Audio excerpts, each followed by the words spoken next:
over on my Patreon, there is now a goal set.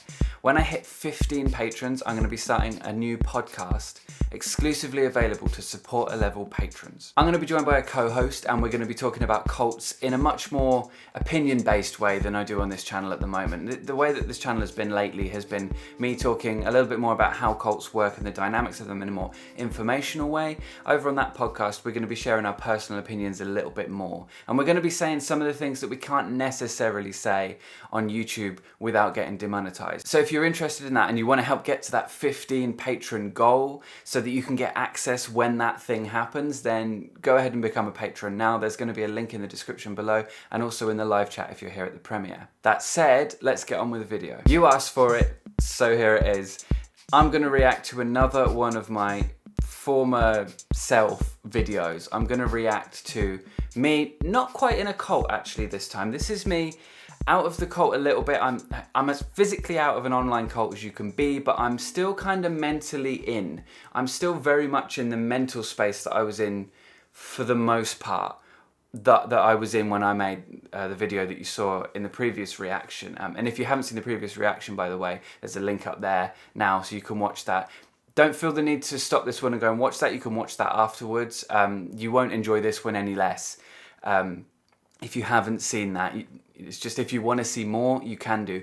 Also, if you want to see more of this kind of thing, there is another one of these reaction videos on my Patreon. So if you do become a patron, then you can watch that as well. So the video I'm going to be reacting to today is called A Breath into Being. I think I was listening to a lot of like Muji and Eckhart Tolle when I was making this video. There may be some things in this, and I don't know that there will be, but there may be some things in this that are a little bit like, yeah, fair enough, maybe. Like, yeah, I guess that's good enough. What I'm interested to see in this in particular is how my mannerisms, the language I use, the way I talk, and whether I'm saying things that don't really make much sense. And it's probable that if you watch the last one, you'll know that it was basically, 4 or 5 minutes of me just saying things that didn't really make much sense. So let's get on with the video. A Breath into Being.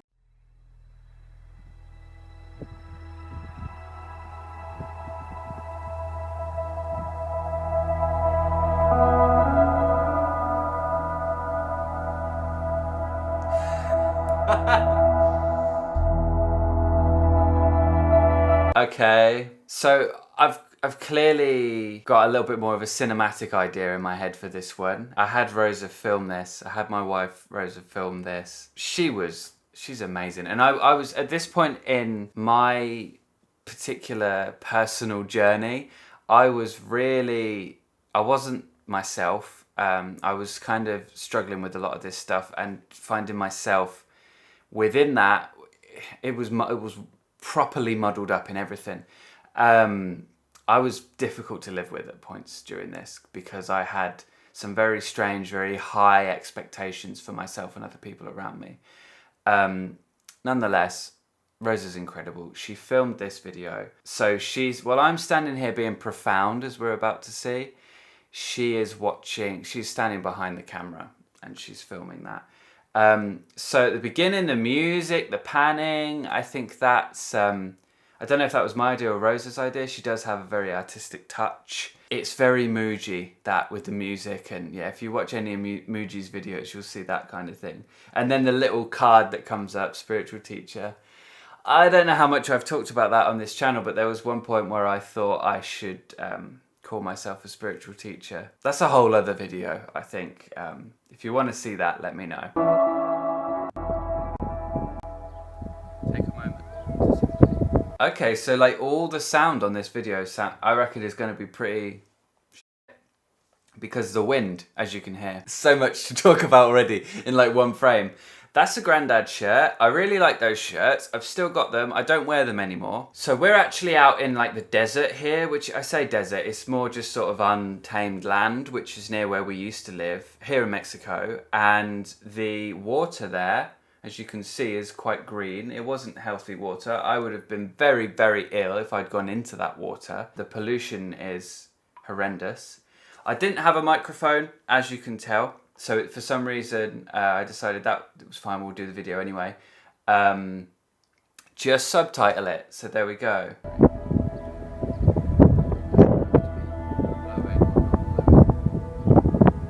The colours don't have to be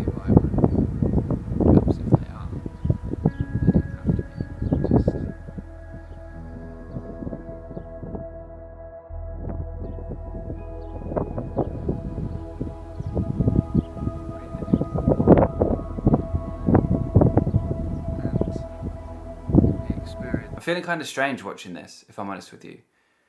Like, I don't know if it's like because the music and just a kind of vibe that's creating, or like me reconnecting to where I was when I was making this, but honestly, it's put me in a bit of a weird state. If you're particularly susceptible to it, or in my case, was open to it, and now having my brain mirror what I used to do, which was a normal thing for me, kind of just makes your brain go bleh. That's how I feel at the moment. I'm going to try and stay critical. I'm going to try and keep my brain working rather than shutting down for this. But I have to say, I'm standing there and I'm trying to be all like profound and insightful. The fact that you can't hear me properly takes the edge off of that in my mind. It's like you can be so transcendental and so big and so like wise and but you can't overcome the complications of filming in the wilderness, in a desert kind of an area. There's gonna be wind, and if you haven't got the proper equipment, there are gonna be some limitations.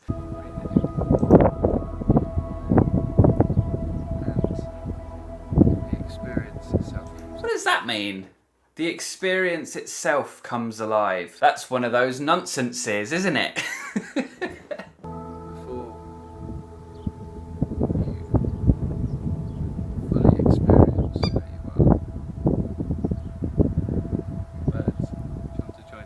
It's kind of David Brent-esque, isn't it? And I hate to put that image in your mind when you're watching this, because, I mean, I was trying. I was doing my best, right? But I'm sitting there and I'm trying to be profound and say the truth or whatever. And then there's a bird in the background. How do I react to that? Birds, do you want to join us? Oh, I'm trying. That's the thing that gets me about watching this kind of stuff. Like, looking back at myself before, I was trying. Like, nothing that I've done here is anything other than like fully, genuinely trying to be something I thought I wanted to be, or should have been, or could have been, or that there was some truth to what I was saying, you know. It's all me trying to be something, you know? And I don't know, it's kind of, I don't know if I want to say that I feel sorry for myself, or like that I just kind of feel for me back then, because I thought I had it. Like, this is the thing with like all these kinds of stuff. You think you've got it. You think you know. You think that you have the answer. And it's either very, very simple, like, and like inflated into meaning something more than that. Like, I'm standing there and I'm saying, just breathe and you'll experience yourself and life more fully, is basically what I'm saying. I'm not exactly saying that. I think that's what I want to say. It's that, while very beautiful, to like be like, okay, now I'm here and now I'm going to experience my life in the way that I'm experiencing my life. That's quite a beautiful thing. I don't think we need to make such a big deal out of it, though. Breathe in. You take it in.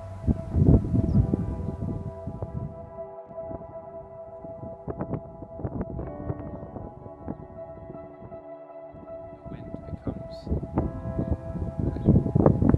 gentle caressing. I am so intensely blissed out in this video. I'm just like,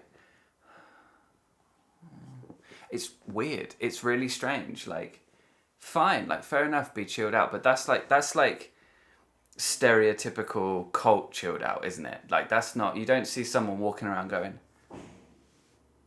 and think they're probably fine.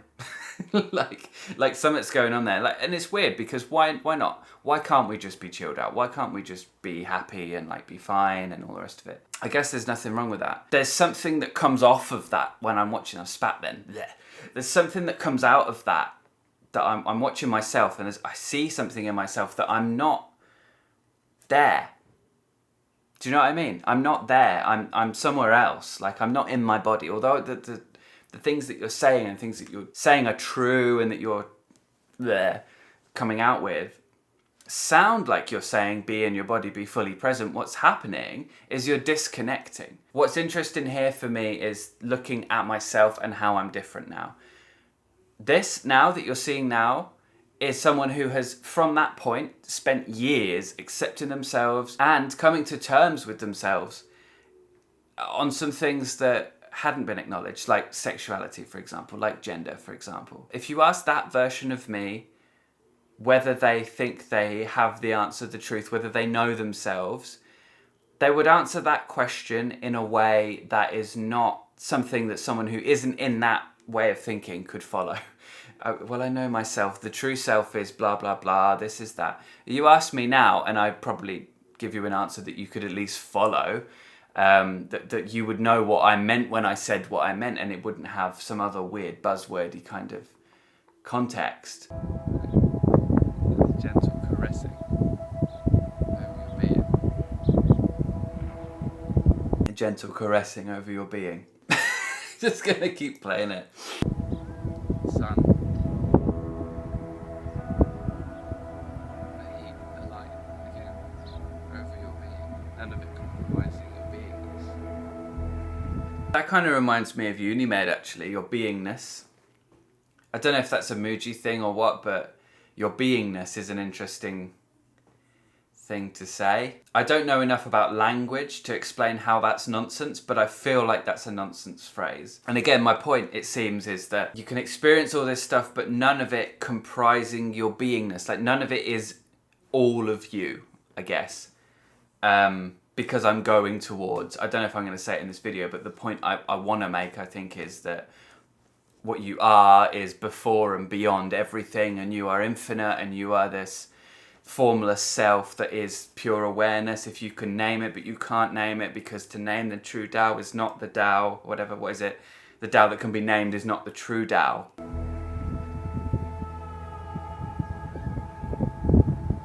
The colour comes to life. It's like I'm trying to use the Force. It's not that it wasn't before, it's just now that you're here, you're seeing it. So the colour comes to life. It's not that it wasn't before, it's just now you're here seeing it, whatever. I'm seeing colour now. And that's not because I've taken a deep breath. It's because I'm breathing. I think that that's definitely a prerequisite for seeing anything. I know I'm being facetious. I know that's kind of not my point, but it's a really kind of, it's a non-thing to say, really, isn't it? That now that you're breathing, you're here, seeing that the colour has come to life. I don't know if there's anything in that.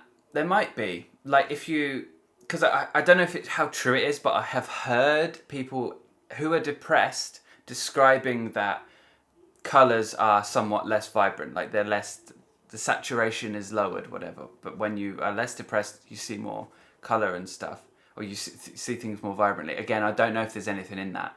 I don't know if it can be solved with just one deep breath, that the saturation issue. Depression certainly can't. So take a breath. Breathe in the life. Take a breath out and let go of all these. What am I doing? Why am I moving like that? It is like I'm doing some kind of Tai Chi while talking. I mean, I don't even want to say that because it's offensive to Tai Chi, isn't it? To say that I'm trying to, because there's no organization, there's not a martial art, that's just me moving my hands in some kind of weird way. Again, it shows you how disconnected I am, because as far as I'm aware, and I know that it's the case in me now, when I'm talking, when I'm expressing myself, my mannerisms are coming out of me expressing myself. The way that I'm moving when I'm talking isn't necessarily so almost choreographed as it is when you're watching this video. I'm not, like now I'm talking, my hands, and now I'm conscious of it, I'm going to do something different than I was doing before. When I'm not thinking about what my hands are doing, it's just coming out of what I'm saying naturally. But there, it doesn't look like that. It looks like I'm so rigid, so intensely conscious of everything that I'm doing. And I'll be honest with you, it looks like I'm intensely conscious, and it looks like I'm caged, and it looks like I'm rigid because I am. That's how I felt. And when I came out of this, and when I stopped with the spirituality, when I stopped with the spiritual teacher stuff, it was like a weight had been lifted. I cannot describe to you how much relief I felt when I came out of that. It's quite a thing, really, to have in your head, to have like these rules in your head and to have these ideas in your head that govern everything that you're doing in quite a strict way. And I think that on one level, with regards to spirituality, that's the case, because like, for example, with the law of attraction, you're trying to control your emotional state, your thoughts and so on. You're concerned that what you're thinking, what you're feeling is going to affect your experience, and what you're manifesting.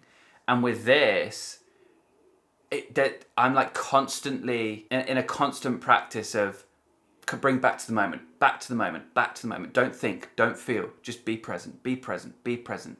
And while that's not a bad thing, it's not a bad thing to be present in the moment. The way in which this is done is a thought-stopping technique, which if you know anything about cults, if you know anything about the bite model, you'll know that that's a point on the bite model. As far as I'm aware, I don't know all the specifics, but as far as I'm aware, Muji has recently been accused of being a cult leader as well. So it doesn't surprise me that that's the case. I was watching a lot of his videos when I was doing this, when I was at this point in my life.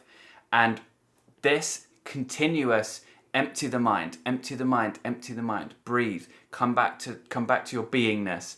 That kind of thing, that's a thought-stopping technique. And what it renders, what it manifests when you look at a person is that strange disconnection, that strange degree of rigidity that you see when you're looking at me here. That's what I'm noticing now. This kind of, I'm standing, I'm very kind of tense, but controlled. Like every movement I'm doing is deliberate. So I'm fully there in the moment. I'm fully spaced out. I say I'm there in the moment, right? But what's happening is I'm really not, because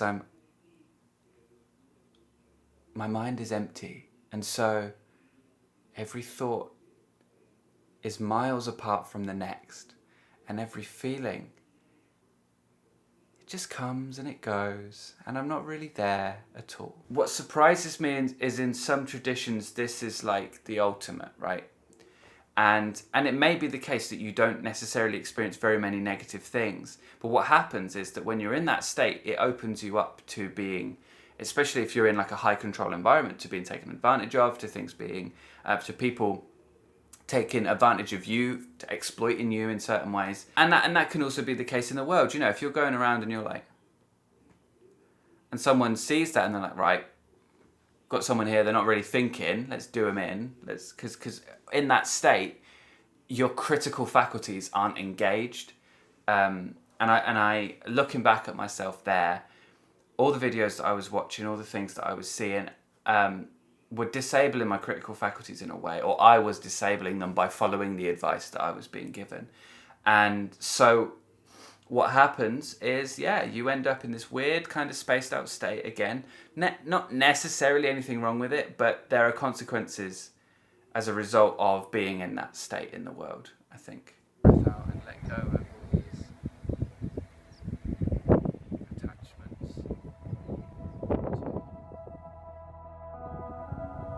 to what you're thinking it should be, to how you're thinking it should be. That's an important point, actually, that I've raised there. Past me has raised an important point. Let go of your attachments to what you think it should be. Again, what that does is it opens you up to being taken advantage of, to being exploited. To some extent, that idea is a good one in certain circumstances. But one of the issues that I always have with spirituality in general, and putting videos like this out in general, which are general advice to everyone, is you can't know what state someone's in. You can't know what people are going to do with the advice that you're giving, right? So if I'm giving that advice generally, or anyone, you know, my former cult leader, someone else, giving advice generally, you can't know where they are when they're receiving that advice. You can't know that someone, for example, let go of your attachments to what you think it should be. Let's say you are in an abusive relationship and someone says, let go of your attachments to what you think it should be. You know, your ideal relationship, you know, your standards are too high, you're thinking too much, you know. Just love him for who he is. And it's the same in other contexts as well. And again, that kind of thinking, if you're in a high control group, sets the stage for any to walk in and take advantage of you, really. It's important. We've got to think for ourselves. This kind of thinking shuts down your critical faculties. This kind of approach to life shuts down your critical faculties. I was there. You're watching me there, right? That's me having come out of a cult. And honestly, if this had caught on, if this spiritual teacher thing had caught on, we might have been having a very different conversation right now. I'm so glad that it didn't. I'm really glad that it didn't. Yeah. Think, people. Think. Your brain is a good thing. Use it. All these spiritual things, the thinking mind's the evil thing. You shouldn't be using it and stuff. No. It's a useful tool. Use it. It will help you. Fucking hell. The funny thing is that it is always going to be anyway. It doesn't matter what you're thinking about it. That's not going to change it. Again, terrible advice for people who are in really situations in life. It's going to be what it is anyway. It doesn't matter what you're thinking about it. It's just going to be what it is. No, if you're in a bad situation, you can get out. If you're in a situation, maybe not in a dire situation, but in a difficult situation, don't just accept what it is. Make it better. Figure out what's not working and improve on it. Don't just accept it for what it is. Again, in some instances, that advice is good advice. There are some things you can't change and certain things you're going to have to accept for what they are. But it's so simplistic, this. I'm getting wound up now. This is so simplistic, this thinking. And I thought it was divine truth. If you're thinking that's bad, it doesn't stop it being what it is. It's just on top of its being.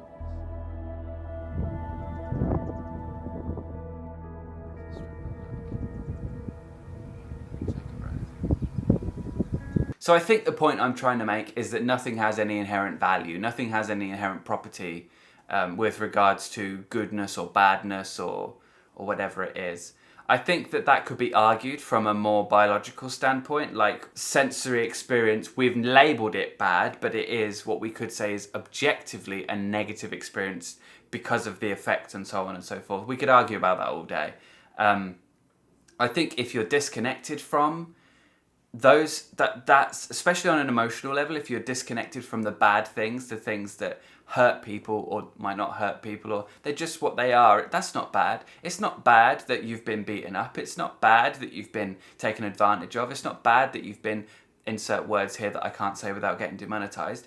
It's just what it is.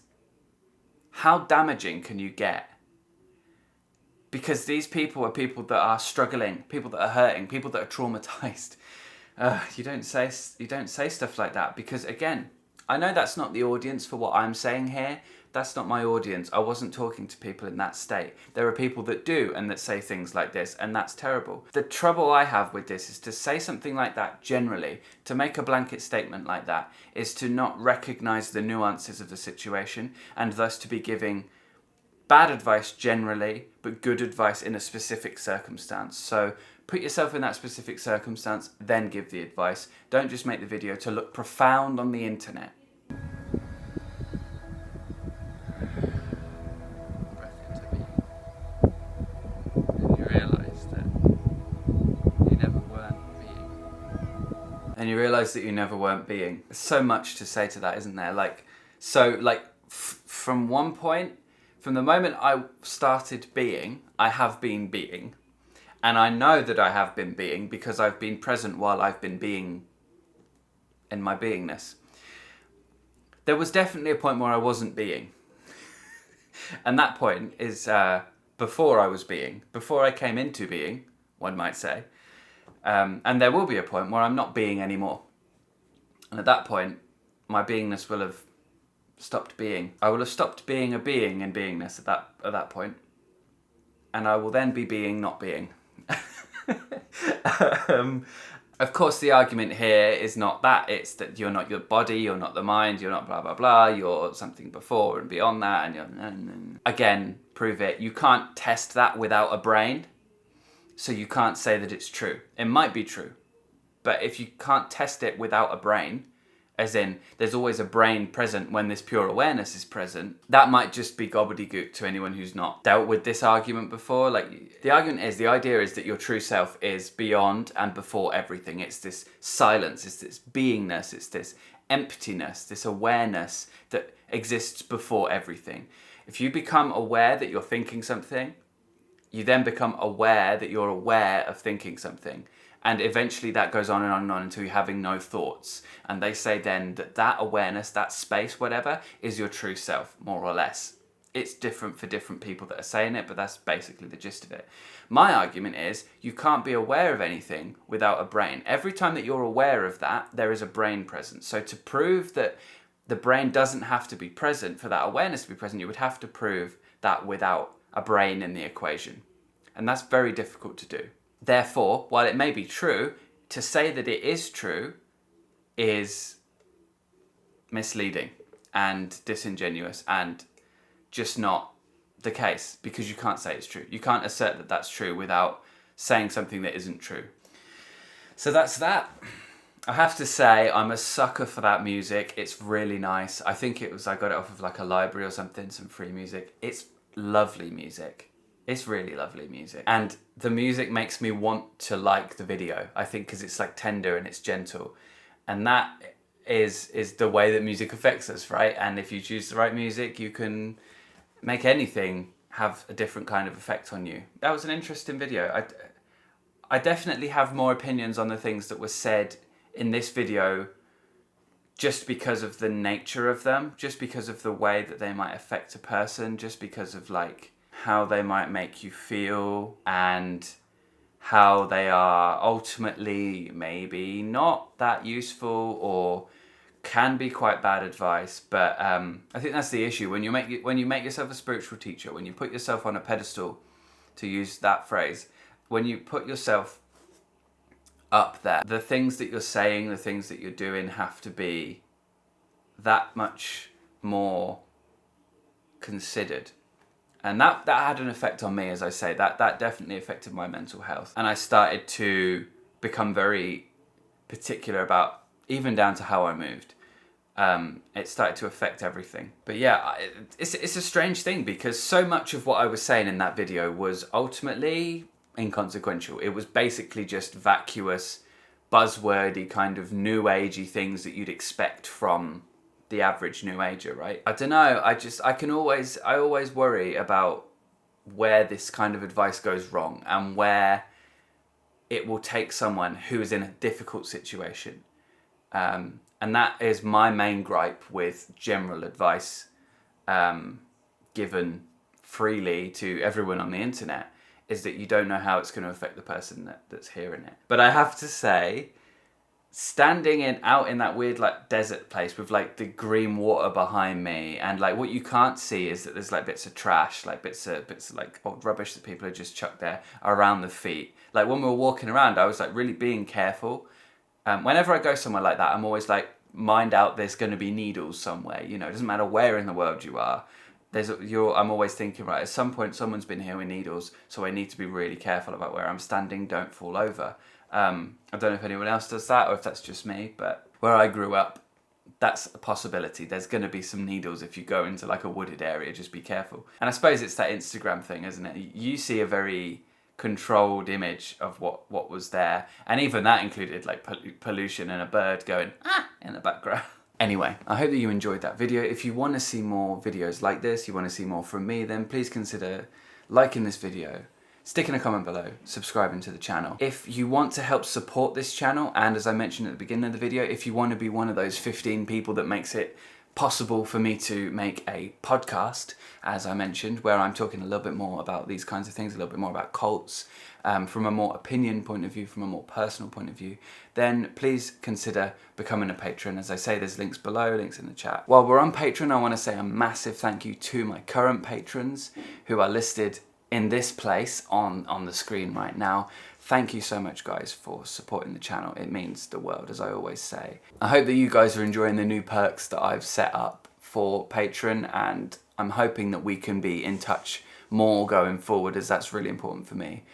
to connect with the people that are supporting the channel. So yeah, if you enjoyed the video, please click like, and if you want to see more from me, if you want to watch more now, then stick around on the channel, click another video, and I will see you in the next one.